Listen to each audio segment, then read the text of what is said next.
ya. Mohon bacakan pertanyaan saya karena selalu mengganjal di hati saya. Semoga Allah hilangkan ganjalan di hati Anda sehingga lapang keadaan hati Anda insyaallah. Saya memiliki masalah dengan keuangan. Banyak orang juga seperti itu, terutama sekarang. Tapi di satu sisi saya ingin selalu sedekah, bagus.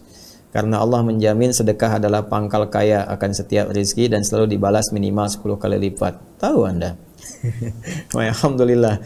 Apakah berdosa saya bila sedekah tapi untuk nafkah buat keluarga kadang kurang? Padahal sedekah paling afdol ada keluarga dahulu. Ini Anda tahu tapi nanya gimana nih? Gak apa-apa ya, karena kita refreshment sedikit ya.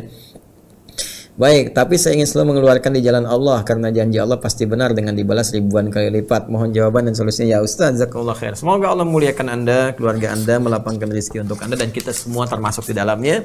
Insya Allah. Begini saudaraku yang baik, semoga Allah muliakan Anda. Semua ada aturannya dan aturan itu mesti diikuti. Kita berharap Allah memberikan jalan-jalan kebaikan untuk kita, maka ikuti aturan Allah Subhanahu wa taala. Di antara aturan Allah terkait dengan harta, maka ditetapkan satu, ya. Hal yang diutamakan dalam keluarga itu hartanya, infaknya, sedekahnya diarahkan untuk kepentingan keluarganya lebih dahulu. Jelas ya? Karena itulah tugas seorang suami ketika dia sudah sah menjadi seorang suami dengan kalimat qabil tu nikah wa tazwij wa bimahrin madhkurin, misalnya halan, ku terima nikah dan kawinnya si fulanah binti fulan, misalnya dengan mas kawin sekalian sekian dibayar tunai, selesai maka sah menjadi seorang suami. Maka berlakulah dua pokok utama tugas dia sebagai seorang suami, tercantum dalam Quran surah keempat An-Nisa ayat 34. Ar-rijalu qawwamuna 'alan nisa bima faddalallahu ba'dhum 'ala ba'dhin wa bima anfaqu min amwalihim.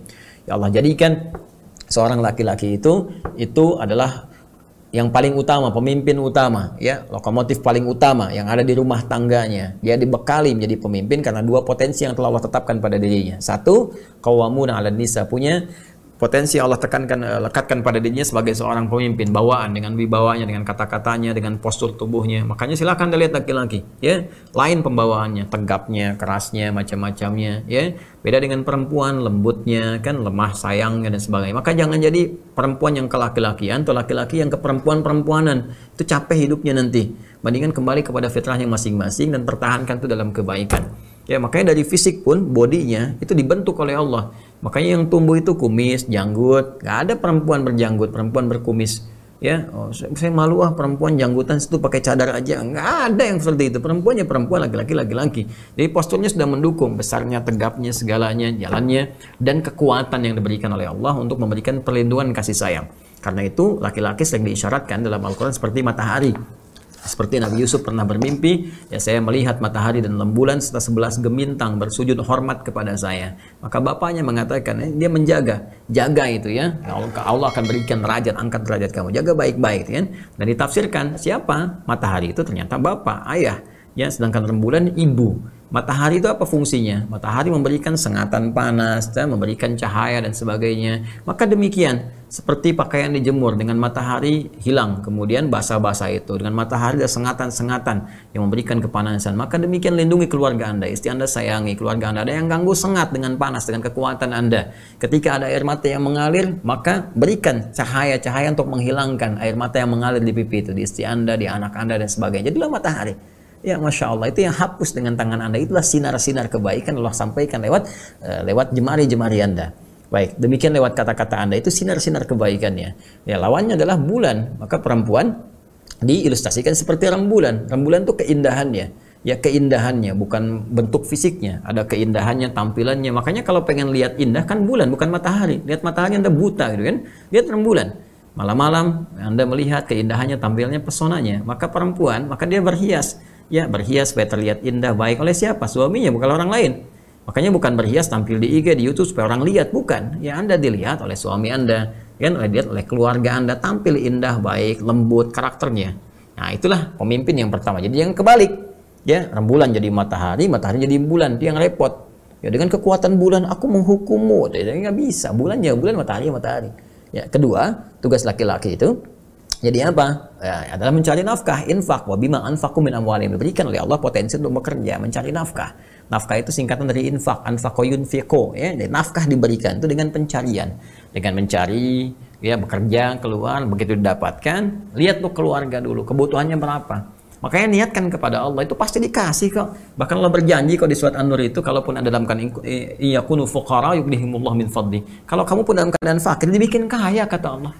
Bukan cukup lagi dibikin kaya kalau kamu mau berusaha.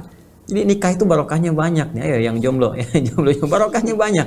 Ya semoga Allah pertemukan jodohnya minimal ya sebelum kiamat kurang 2 hari lah ya. Jadi barokahnya banyak gitu, barokahnya. Di antara barokahnya apa? Mendatangkan kenikmatan harta benda. Allah titipkan. Karena ketika suaminya itu bekerja, berusaha, nanti rizki yang serumah itu Allah berikan.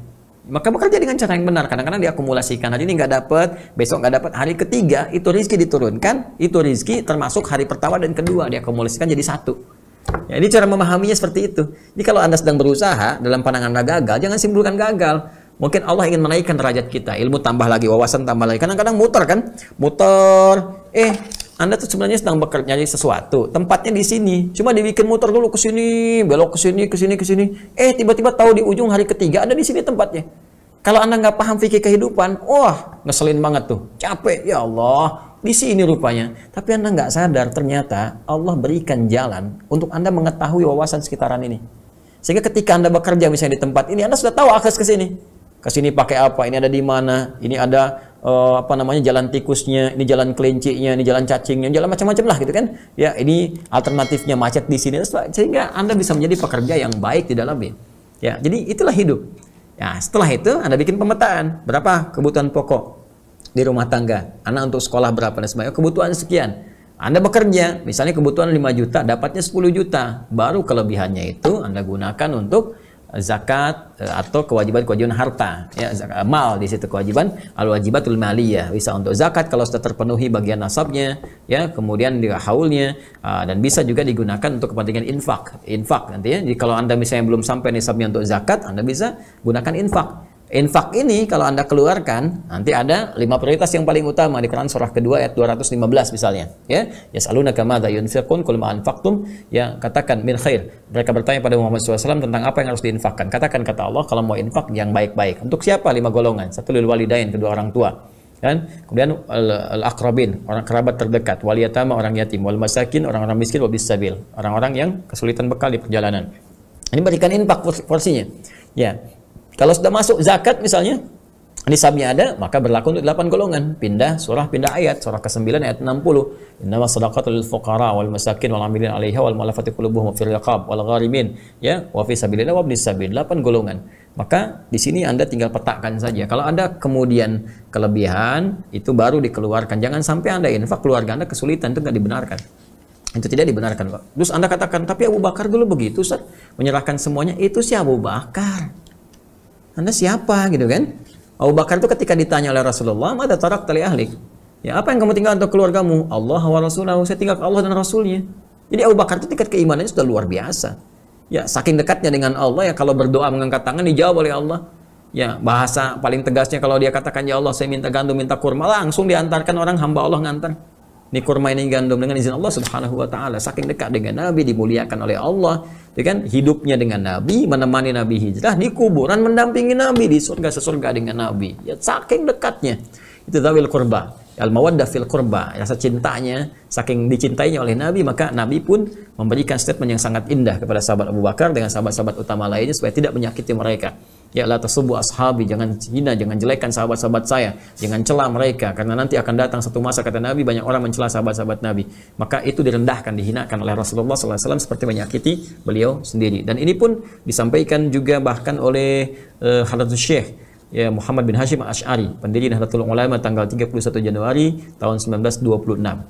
Setidaknya ada 19 kitab yang pernah dikumpulkan. Itu ada kitab kedua namanya Risalah Ahlus Sunnah wal Jamaah. Itu membahas nanti di halaman 10 sampai 11 ya tentang peristiwa ini. Ada golongan yang seringkali mencela sahabat-sahabat Nabi, itu langsung juga dicela oleh Syekh Hashim dan menurunkan hadis-hadis Nabi sallallahu alaihi wasallam yang melarang hal demikian. Jadi itu yang kita prioritaskan. Nah, itulah yang dimaksudkan kalau sudah seperti itu. Ya, insya Allah nanti Allah jaga. Kalau mau infak dikasih 700 kali lipat paling minimal. Quran surah kedua ayat 261. Kalau zakat dilipat gandakan minimal 10 kali lipat. Ya kan? Disebut dengan hasanah di Quran surah 160. Quran surah ke-6 surah ke-6 Al-An'am ayat 160, man jaa bil hasanati falahu asyru amsalihha. Tapi jangan selalu menghitung dengan materi dunia saja. Kalau saya infak 1000, balik 700 kali lipat, jadi 700.000. Nanti saya akan dapat uang 700.000. Jangan diasumsikan dengan uang saja. Kesehatan, Anda dijaga dari sehat, yang kalau sakit biayanya 700.000, kan? Peluang kerja, ya bisa jadi nanti misalnya antaran makanan dari orang lain, bisa jadi lipatan-lipatan kebaikan yang lain, banyak. Jadi jangan sampai nanti diasumsikan pada hal duniawi tertentu yang kalau nggak nampak seperti itu, nanti Anda kecewa dan Anda nggak infak lagi. Ya. Maka diniatkan dengan benar, dan semoga Allah berkahi rezeki Anda, dan kuatkan terus keimanan kepada Allah Subhanahu wa Ta'ala. Yakini bahwa Allah pasti memberikan kelapangan dalam kehidupan kita.